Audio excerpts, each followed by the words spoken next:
एक दिन भगवान ने नामदेव जी की परीक्षा लेने के लिए एक वृद्ध ब्राह्मण का रूप धारण किया। लाठी लिए महाराज, हाथ कांप रहे हैं, पैर चल नहीं पा रहे हैं, लुढ़क रहे हैं कभी इधर उधर। इस स्थिति में श्री नामदेव जी के घर ठाकुर जी पहुंच गए। नामदेव जी ने जैसे देखा कोई संत पधारे हैं, ओ महाराज जाकर के संभाला उनको, जय हो जय हो जय हो महाराज, आपको बारंबार प्रणाम। क्या हुआ? बोले अरे क्या बताऊं, 10 दिन हो गए मैंने भोजन नहीं किया है, मेरी स्थिति बहुत खराब हो गई है, मुझे अपने घर ले चलो, कुछ पवा दो मुझको। नामदेव जी तुरंत उनको अपने घर लेकर के आए, आसन पर सुंदर बिठाया, चरण आदि धोए। बोले ये सब मत करो भैया, मेरे भूख के कारण प्राण निकल रहे हैं, जल्दी भोजन कराओ। नामदेव जी बोले भगवान आज एकादशी है, आप कहें तो मैं दूध पिला दूं। नहीं नहीं नहीं, दूध, तुम कैसी बात कर रहे हो, भूख लग रही है मुझको रोटी सब्जी की, तुम मुझे दूध की बात कर रहे हो। ठाकुर जी परीक्षा ले रहे हैं नामदेव जी की, ब्राह्मण के रूप में आए। नामदेव जी बोले तो फल खा लीजिए। बोले फल खा लूंगा तो मुझे जुकाम हो रहा है, मैं फल नहीं खा सकता, मैं बीमार हो जाऊंगा, डॉक्टरों ने मना किया, वैद्यों ने मना किया। नामदेव जी बोले तो फिर क्या आपको अर्पित करूं बताओ।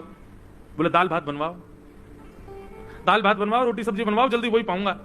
नामदेव जी बोले क्षमा करें भगवान, द्वादशी तक प्रतीक्षा करनी पड़ेगी, अभी एकादशी चल रही है, आपको मैं अन्न नहीं खवा सकता। ब्राह्मण बोलने लगा मेरे प्राण निकल जाएंगे, मैं मर जाऊंगा अभी यहीं पर। अरे भैया, और शास्त्र भी आज्ञा करते हैं 90 वर्ष की ऊपर की आयु वाला नहीं भी करे तो चलता है, मेरी 90 के आसपास की उम्र है, अब कोई बात नहीं ना, आप हमको भोजन करा दो। नामदेव जी बोले भैया क्षमा करें, ना हम खाएंगे ना हम खाने देंगे, ये एकादशी का नियम है, ये तो करना पड़ेगा आपको। बोले मेरे प्राण निकल जाएंगे, मर जाऊंगा, तुमको अच्छा लगेगा तुम्हारे घर पर आकर के कोई ब्राह्मण भूखा मर जाए? नामदेव जी बोले मरना तो एक दिन है ही, आज एकादशी, आज ही चले जाओ, इससे बढ़िया दिन क्या होगा। ब्राह्मण ने महाराज चिल्ला चिल्ला करके मोहल्ले वाले बुला लिए सारे। बोले देखो ये नामदेव अपने आप को बहुत बड़ा भक्त कहता है, पूरे पंढरपुर में इसके चर्चे होते हैं, ये भक्त है, देखो ये क्या कर रहा है। सबने कहा भैया क्या हो गया? नामदेव जी बोले आज एकादशी है, ये 10 दिन के भूखे हैं, कह रहे हैं भोजन कराओ, हम कह रहे हैं एकादशी है, द्वादशी तक प्रतीक्षा करो, और पाना है तो फल पालो, दूध पी लो। पड़ोसियों ने भी कहा नामदेव जी आप करो ना एकादशी, उनको क्यों करवा रहे हो जबरदस्ती, उनको बेचारों को दे दो जो भी है। नामदेव जी बोले क्षमा करो, मैं इनको अन्न नहीं दे सकता। अब तो मोहल्ले के लोग भी बुरा भला कहने लगे। बोले नामदेव ऐसी कौन सी भक्ति होती है कि तुम जबरदस्ती दूसरे के ऊपर थोप रहे हो कि करना ही पड़ेगा। सब लोग गए, महाराज जी आप चलो हमारे घर चलो, हम आपको बना के पवा देंगे। नामदेव जी सामने आ गए, बोले जाने भी नहीं दूंगा, मुझे पता चल जाए कि एकादशी और कोई अन्न खाने बैठ रहा तो मैं थाली उठा के भाग जाऊं, मैं नहीं खाने दूंगा। अब तो महाराज ठाकुर जी नाटक करने में तो ठाकुर जी एक नंबर है, हाथ पांव कांपने लगे ठाकुर जी के, और महाराज गिर पड़े, मुंह से झाग निकलने लगा। बोले नामदेव मेरे प्राण निकल रहे हैं, कुछ तो दे दो।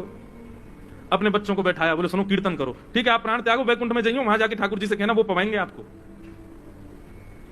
सब लोग नामदेव जी को गाली देने लगे, लेकिन नामदेव जी नहीं माने, और महाराज करते करते करते ठाकुर जी ने ब्राह्मण के वेश में ऐसा प्रतीत कराया कि उनके प्राण निकल गए।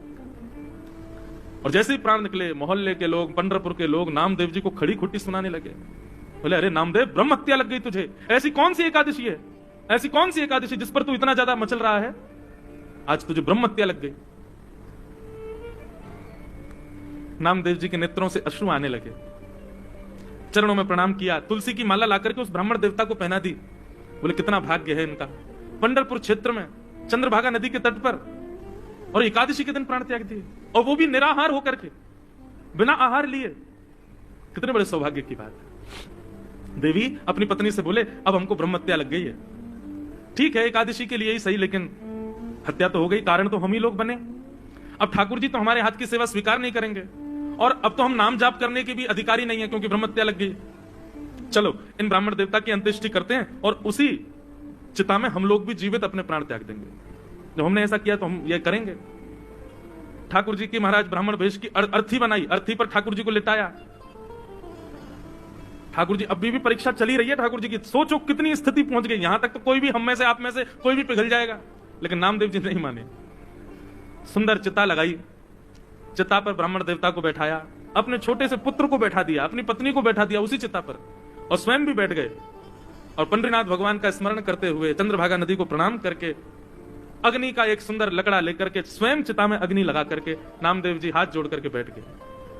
जैसे ही अग्नि, अभी भी ठाकुर जी सोच रहे थे कि कुछ तो होगा, नामदेव शायद बदल जाए, लेकिन नहीं, नामदेव जी तो पूरे तैयार थे प्राण त्यागने को। जैसे ही चिता की अग्नि नेक ठाकुर जी की कमर पर छुई होगी, सोई महाराज ब्राह्मण देवता तो उठ करके बैठ गए, नामदेव जी को खींच लिया, उनकी पत्नी को खींच लिया, बच्चों को खींच लिया, नामदेव जी महाराज देखने लगे क्या हुआ, तुरंत नामदेव जी को झलक दिख गई कि ब्राह्मण के रूप में साक्षात श्री पंडरीनाथ भगवान ही खड़े हैं। अपने हृदय से लगा लिया नामदेव जी को। सब गांव के लोग इकट्ठे हो गए देखने के लिए, और जैसे ही हृदय से लगाया ऐसा प्रतीत हुआ एक क्षण के लिए दर्शन देकर के ठाकुर जी वहां से अंतर्ध्यान हो गए। सब ढूंढने लगे ब्राह्मण कहां गया कहां गया। नामदेव जी ने बताया, बोले ब्राह्मण नहीं थे, श्री पंडरीनाथ ही आए थे और हमारी एकादशी की परीक्षा लेने आए थे।